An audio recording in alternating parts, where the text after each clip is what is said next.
गरीबी भी थी, गुर्बत भी था, फाका भी थी, खाली पेट भी थे, पर हमने कभी कलम का साथ नहीं छोड़ा। जी हाँ दोस्तों, आज हम एक ऐसे ही कलम पकड़ने वाले शख्स की बात करेंगे जिनका नाम है खान सर। आज हम आपको बताएंगे कि कैसे एक 50 रुपये फीस लेने वाला टीचर 50 करोड़ का मालिक हो गया। जी हाँ दोस्तों, जिनकी पढ़ाई की टेक्निक, बोलने का तरीका सब कुछ दूसरों से अलग है और ये यूट्यूब के एक स्टार बने हुए हैं। इनकी फॉलोइंग लगभग मिलियन में है और इनके हर वीडियोस में व्यूज़ मिलियनों में जाते हैं। अगर आप भी खान सर की पूरी हिस्ट्री जानना चाहते हैं तो हमारी इस वीडियो को एंड तक जरूर देखें। जी हाँ दोस्तों, चलिए अब शुरुआत करते हैं खान सर के बारे में। खान सर का नाम आते ही सबसे पहले लोगों के जहन में जो सबसे पहला सवाल आता है वो ये है कि इनका पूरा नाम क्या है। बहुत दिनों से लोग ये जानना चाहते हैं कि इनका पूरा नाम क्या है।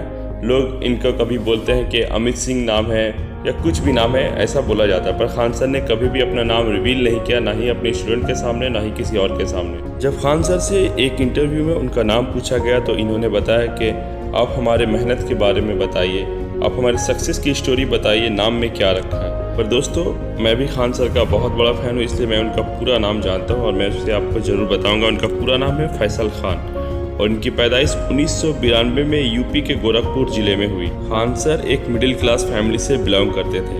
अगर ये भी कहा जाए कि इनकी फाइनेंशियल कंडीशन उतनी अच्छी नहीं थी, ये भी सच होगा। शायद इसीलिए इन्हें अपनी पढ़ाई और दूसरे कामों को पूरा करने में काफ़ी दिक्कत का सामना करना पड़ा। शायद शुरू में गरीबी देखने के कारण ही वो इतने मेहनत करने वाले इंसान बने। वो कहते हैं ना कि किताबें वो सबक नहीं सिखाती जो हालत ज़िंदगी हमें सिखा जाती है। इस बात में कोई शक नहीं कि खान सर हमारे देश के बहुत ही फेमस टीचर हैं और वो बहुत ही स्मार्ट माइंड के शख्स भी हैं। और इस स्मार्ट माइंड टीचर की पढ़ाई किसी बड़े स्कूल से नहीं हुई।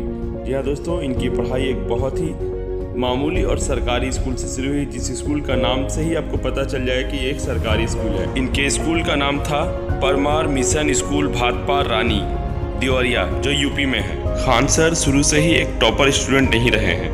उन्होंने एक इंटरव्यू में बताया कि वो एक एवरेज और नॉर्मल स्टूडेंट थे जो पढ़ाई से ज़्यादा खेल पे ज़्यादा ध्यान देते थे।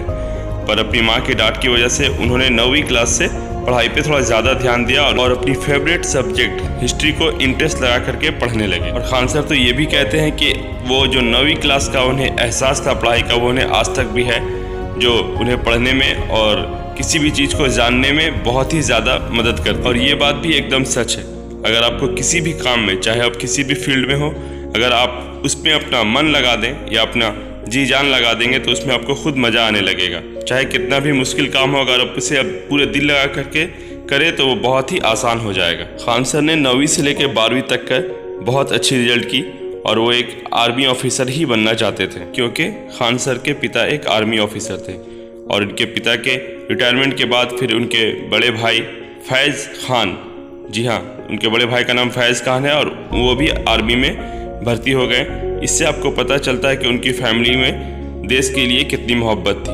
पर यह बात भी सच है कि कभी कभी खान सर को आतंकवादी के नाम से भी बुलाया गया है। इसे भी झुटलाया नहीं जा सकता। ऐसा होता ही है, अगर कोई इंसान तरक्की करता है तो उसे इल्ज़ाम लगाने वाले कुछ भी बोल जाते हैं जिसका कोई माने मतलब नहीं होता है। खुद माध्यमिक के परीक्षा के बाद खान सर ने भी ये ठान लिया था कि वो एक आर्मी ऑफिसर बनेंगे। इसलिए उस तैयारी के लिए जितने भी सब्जेक्ट थे उन्होंने बहुत ही अच्छे से तैयारी की और उसे पूरे मन लगा के पढ़ते थे।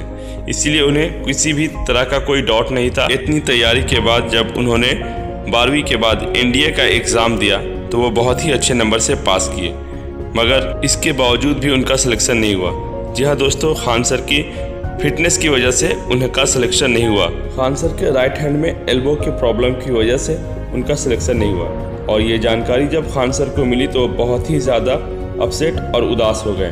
और ये वो वक्त था जब एक मेहनती शख्स अपनी सारी उम्मीदें खो चुका था और ख़ुद को कोसने लगा था, क्योंकि उनके हाथों में जो प्रॉब्लम थी वो इसे खुद भी ठीक नहीं कर सकते। और ये वक्त इनकी लाइफ का सबसे मुश्किल वक्त था और इस तरह एनडीए में सिलेक्शन ना होने के कारण उनका पढ़ाई से भी रुझान उठने लगा था। वो बचपन से ही एक आर्मी ऑफिसर बनना चाहते थे और किसी का बचपन का सपना टूटता है तो वो चूर चूर हो जाता है। ठीक उसी तरह खान सर भी पूरी तरह से टूट गए और ज़िंदगी के इस नाजुक मोड़ पे खान सर के माता पिता ने उन्हें बहुत समझाया और मोटिवेट किया कि अगर आप इंडियन आर्मी में भर्ती नहीं हुए तो क्या हुआ, आप किसी और तरीके से भी देश की सेवा कर सकते हैं। उनके माता पिता की ये बात ने उन्हें बहुत ही मोटिवेट किया। उसके बाद इन्होंने अपनी पढ़ाई भी शुरू कर दी और इलाहाबाद यूनिवर्सिटी से बीएससी और एमएससी को भी कंप्लीट कर लिया। हालांकि इससे पहले इन्होंने AIAAA की पूरी तैयारी शुरू कर ली थी और उसे कंप्लीट भी कर लिया था, मगर किस्मत ने फिर इन्हें धोखा दिया और जिस दिन इनका एग्ज़ाम था वो इस दिन पूरा ही दिन सोए हुए रह गए और फिर से उन्हें किस्मत ने धोखा दे दिया और वो एग्ज़ाम अटेंड ही नहीं कर पाए। अगर शायद वो सोए नहीं रहते तो आज हमें खान सर नहीं मिलता। जी हाँ दोस्तों, अगर उस दिन खान सर AIAAA परीक्षा के लिए उठते तो शायद आज हम खान सर के बारे में कुछ नहीं जानते और खान सर के ज्ञान के जन्नत से हम महरूम रह जाते। और ये एक महान टीचर अपने टैलेंट को लेकर के किसी कोने में छुप जाता 9 से 5 की ड्यूटी करते करते। आपको ये बात जानकर हैरानी होगी, जब वो BSc की पढ़ाई कर रहे थे तो 3 बार जेल जा चुके थे। जी हाँ, वो स्टूडेंट यूनियन के मेंबर थे और स्टूडेंट के हित में लड़ते हुए वो 3 बार जेल जा चुके थे। खान सर जब किसी गरीब स्टूडेंट से मिलते तो उनके हालात और उनके बैकग्राउंड को देख करके उन्हें बहुत ही ज़्यादा अफसोस होता। कभी कभी तो इन्हें यह भी पता चलता था कि कोई स्टूडेंट किसी जगह से काम करके या किसी जगह से मजदूरी करके पढ़ने आया है या कोई स्टूडेंट, कोई बच्चा अब तक बाल मजदूरी कर रहा है, तो ये सब उन्हें बर्दाश्त नहीं हुआ। तो वो उनके लिए कुछ करना चाहते थे, मगर उनकी फाइनेंशियल कंडीशन खुद इतनी अच्छी नहीं थी कि वो उनकी मदद कर सके। तो उन्होंने पटना में खान GS रिसर्च सेंटर के नाम से एक कोचिंग इंस्टीट्यूट खोला, जहाँ उन्होंने बच्चों को पढ़ाना शुरू किया। और शुरुआत में इनके पास ज़्यादा स्टूडेंट नहीं थे, पर इनके पढ़ाने का तरीका बहुत ही अलग था। वो ना ही तो खाटी हिंदी और ना ही इंग्लिश में पढ़ाते थे, बल्कि वो खुद नॉर्मल लैंग्वेज, भोजपुरी लैंग्वेज में ही पूरी सब्जेक्ट को ही पढ़ाते थे। और इनका ये अंदाज़ आहिस्ता आहिस्ता बहुत ही फेमस हुआ। वो देखते देखते पटना के बहुत ही फेमस टीचर बन गए। इनकी पहले एक छोटी सी रूम थी, छोटे से रूम में देखते देखते इनके रूम भरने लगा तो एक बड़े से रूम भी ले लिया उन्होंने। पर उसके बावजूद भी बहुत सारे स्टूडेंट ऐसे थे जो बाहर लाइन लगा के खड़े रहते थे खान सर का लेक्चर सुनने के लिए। तो उन्होंने बहुत ही सोचने के बाद ये तय किया कि क्यों ना ऑफलाइन के बजाय ऑनलाइन पढ़ाया जाए। और यही इनके ऑनलाइन सोचने का तरीका पूरे हिंदुस्तान के स्टूडेंट का फ्यूचर बनाने में जुट गए। खान सर के ऑनलाइन क्लास को हिंदुस्तान के 80% स्टूडेंट ने हाथों हाथ लिया और वो अपने यूनिक स्टाइल की वजह से बहुत ही फेमस हुए और इनकी इनकम भी बढ़ गई। खान सर इसी तरह बहुत ही फेमस टीचर बन गए हिंदुस्तान के, ना ही सिर्फ हिंदुस्तान में बल्कि बाहर में भी ये बहुत ही ज़्यादा फेमस हुए। यूट्यूब के तो सेलिब्रिटी बन गए खान सर।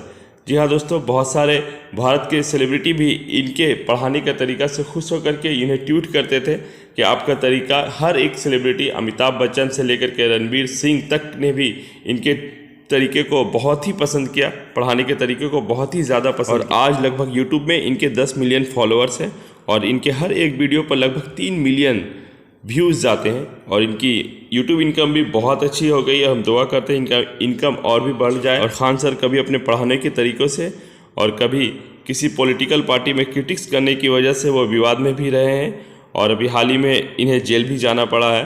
पर हम दुआ करते हैं कि आगे इनकी ज़िंदगी में ऐसी कोई भी परेशानी ना। खान सर की बुक भी पब्लिश होने लगी है, यानी कि उनकी पढ़ाई हुई किताबें पब्लिश होने लगी। ये बहुत सारे कंपनियों के साथ काम कर रहे हैं। इनकी बुक भी काफ़ी सस्ती होती है। जी हाँ, वो किरण पब्लिकेशन के साथ और RBD पब्लिकेशन के साथ काम भी कर रहे हैं। हमारी दुआ है कि खान सर बहुत ही लंबी ज़िंदगी जिएँ और वो हमारी सेवा इसी तरह करते रहें। और खान सर को हम सब की तरफ से बहुत बहुत शुक्रिया। तो दोस्तों, आपको इस महान टीचर की कहानी कैसी लगी आप हमें कमेंट करके ज़रूर बताएं। और इस तरह की स्टोरी को जानने के लिए आप हमारे चैनल को ज़रूर सब्सक्राइब कर लें, क्योंकि हम आइंदा भी इस तरह की वीडियो आपके लिए लेकर के ज़रूर आएंगे। तो इसलिए चैनल को सब्सक्राइब करना ना भूलें।